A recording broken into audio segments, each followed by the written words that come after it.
You visited the military detentions.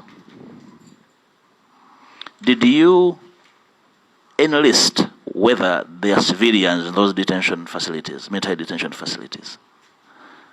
So, and when you visit, do you catalog the detainees and their particulars, the time they have spent in those detentions, and the cases for which they are under detention?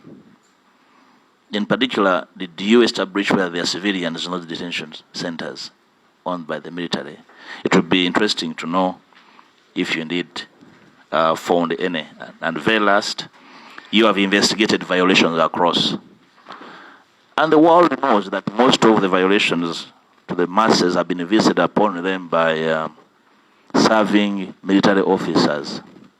Have you opined anywhere or recommended the prosecution of any military officer?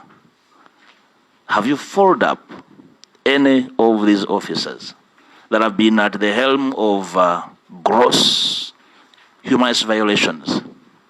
Or you just investigate generally and you think these are random violations?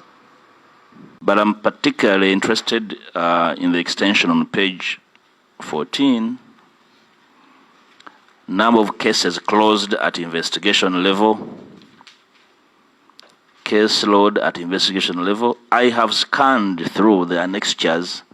I thought we would have a list of those cases as part of accountability, because as leaders of our common peoples would be eager, because 266 cases mentioned or listed would not consume 5 pages, Honorable Chair. Do we have these cases anywhere? Because we want to know why I made that little banter in my preamble. It's because in my interaction, not personal, with the team, we're investigating the case of missing persons. And the commission had erroneously made a conclusion that there are no missing persons. When we last met in the Speaker's office, albeit with an incomplete commission, there was commitment to further look into the case of the missing persons. Because without a list, is it safe, Honorable Chair, to conclude that the missing persons are part of the 266, whose cases were closed at investigation level, and therefore you would ask the chairperson to face the country and tell the country that those cases were closed?